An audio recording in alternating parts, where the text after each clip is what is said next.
My husband offered to divorce, but asked me to keep our sexual relationship. I am a 30-year-old woman married to my 35-year-old husband for nearly 7 years. Our journey began when I was 20, and he was 24, already a father to a 3-year-old daughter and the owner of a budding business. Over the years, we've expanded our family with 2 more children, and his business has flourished significantly. I played a pivotal role in securing full custody of his daughter by managing all the legal paperwork and communications, essentially becoming the primary liaison with the legal team. Additionally, I've taken on the responsibility of running the operations of his business. It's clear that my husband is an incredibly hard worker and a devoted father who is always there for our children and ensures their needs are met. However, I feel it's important to acknowledge the significant contributions I've made to our relationship and family over the years. Our eldest daughter, now 13, considers me her mother due to her minimal contact with her biological mom. Moreover, as a homeschooling parent, I spend my days nurturing and educating our children. Recently, during a vacation with another couple, tensions arose when I communicated to my husband that our friends wished to alter the plans he had made at the last minute. This discussion took a turn for the worse back in our room when he accused me of sabotaging his plans and attempting to dominate the vacation, labeling me a weirdo for merely conveying our friends' reluctance to disappoint him with their preference for a different activity. During our vacation, our friends mentioned they preferred not to leave the resort, aligning with my own wishes. After returning home, my husband expressed his desire for a divorce, which deeply saddened me. He cited our different social needs among other reasons for the separation. For years, I've been the main caregiver for our children, not engaging in formal employment. I proposed delaying the divorce until our youngest child starts kindergarten in 4 years, allowing me time to become financially independent. Although he suggested a 50-50 custody arrangement to avoid any perceived advantage on my part, we both understand that an 80-20 split is more realistic due to his work commitments. I've declined alimony or child support, preferring an amicable departure for the sake of our children's harmony at family events. Our properties are jointly owned, and he's offered me a share of his business in the divorce, which I refused. He's also asked me to assist with the business temporarily until he can manage on his own, to which I agreed. However, I've insisted on not pursuing a divorce or legal separation until I'm able to support myself independently. This stance seems to have made him more miserable and distant, reducing his time and involvement with the family. Despite this, he has accepted my proposal. Yet his growing resentment and curt behavior leave me questioning if prioritizing my needs makes me unreasonable. The vacation highlighted our underlying issues and poor communication, making the rest of the trip unpleasant for everyone involved. Despite my efforts to resolve things, the damage was significant, signaling problems that extended far beyond the trip itself.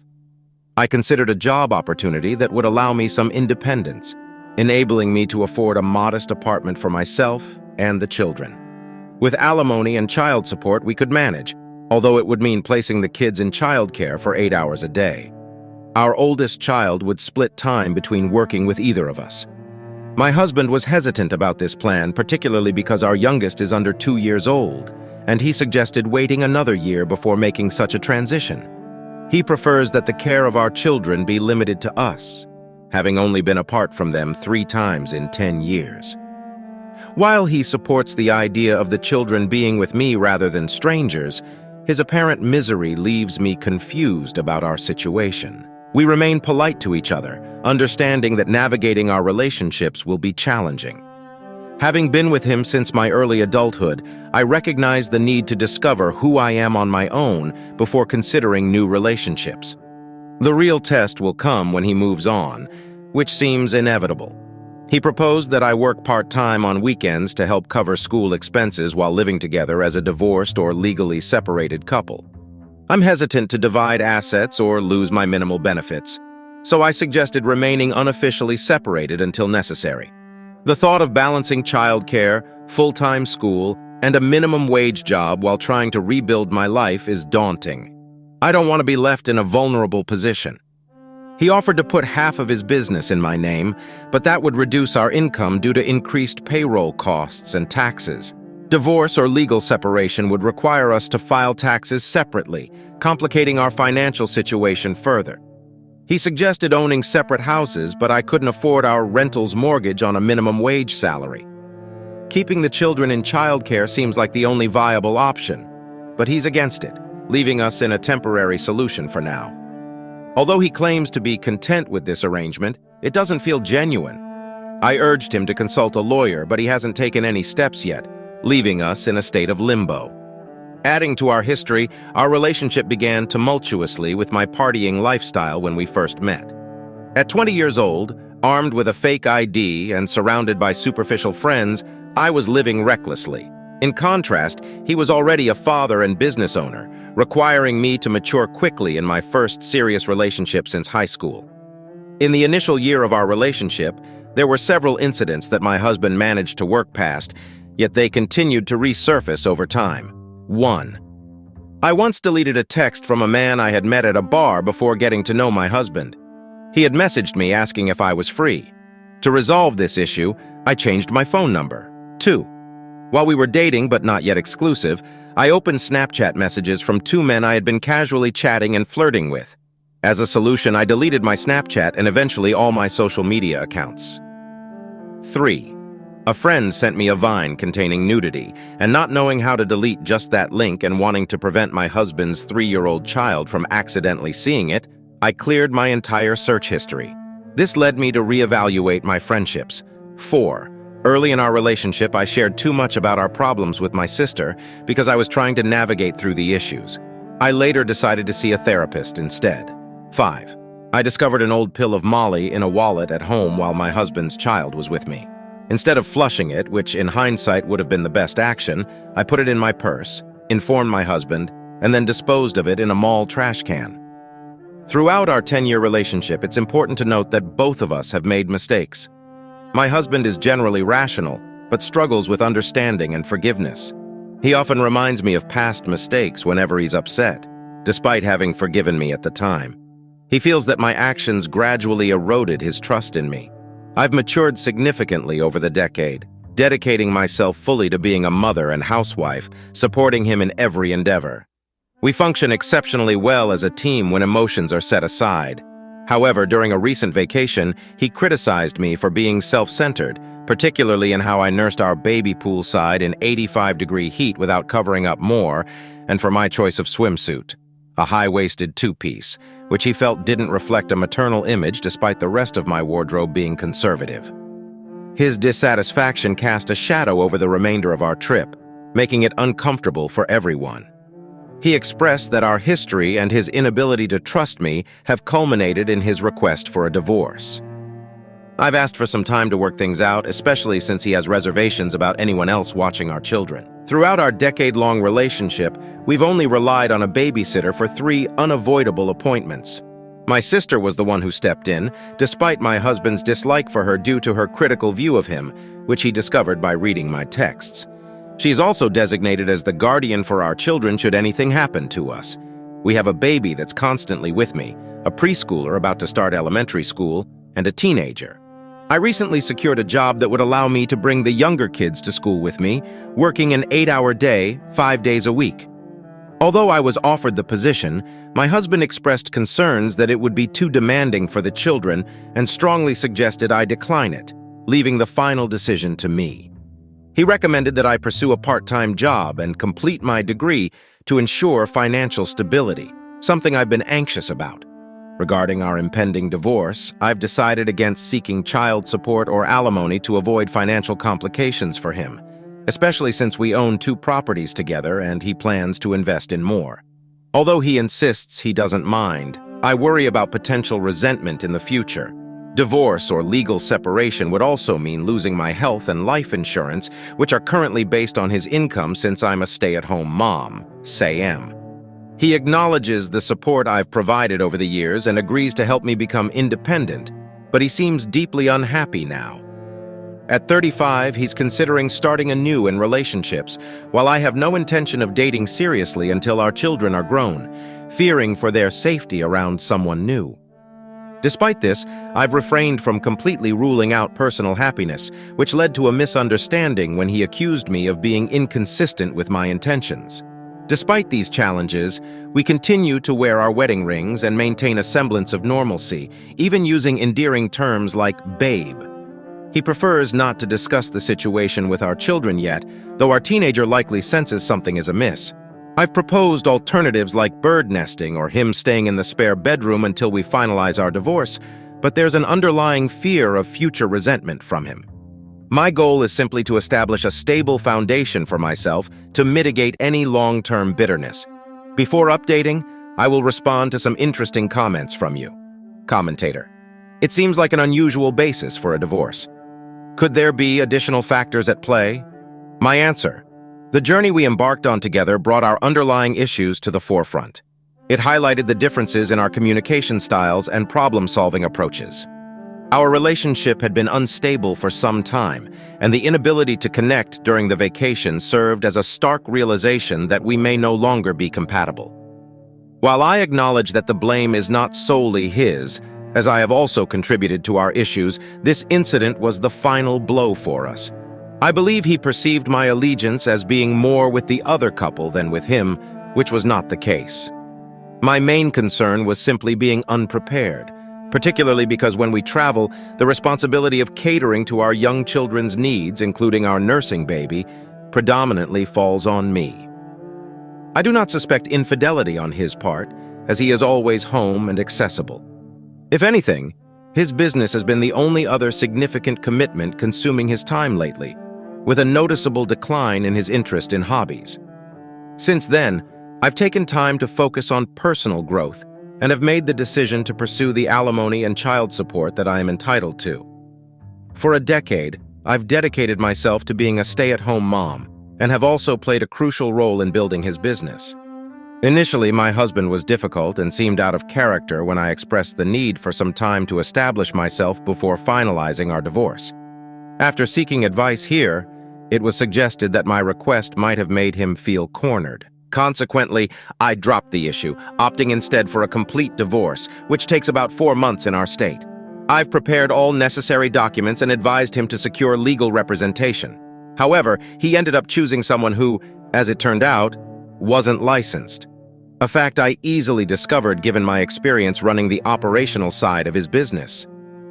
Although my husband excels in his profession, truly standing out in our area, the business aspects have largely been my domain since the beginning. After helping him avoid a major mistake with the lawyer, he has since shown little initiative in advancing the divorce proceedings. Remarkably, I consented to several of his proposals. 1. We continue living under the same roof for as long as feasible, with him in the guest room and me in the master bedroom.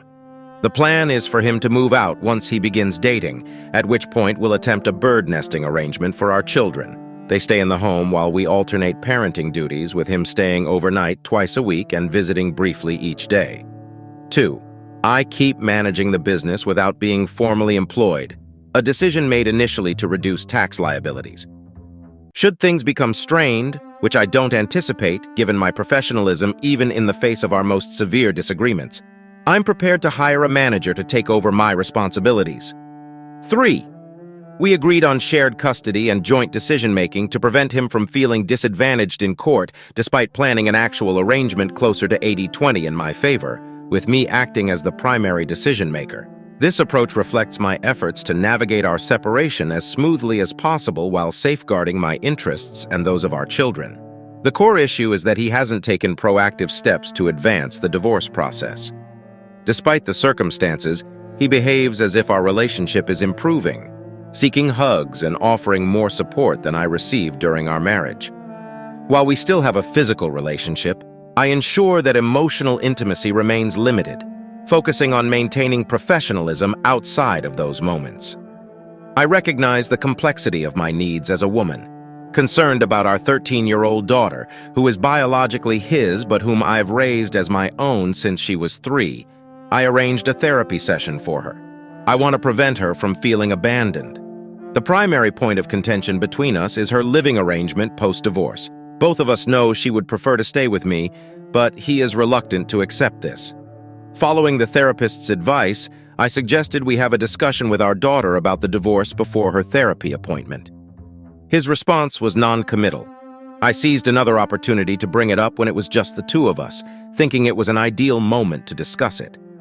Contrary to my expectations, he chose to postpone the conversation about the divorce, insisting instead that the therapy session focus on improving our family communication rather than addressing the divorce directly.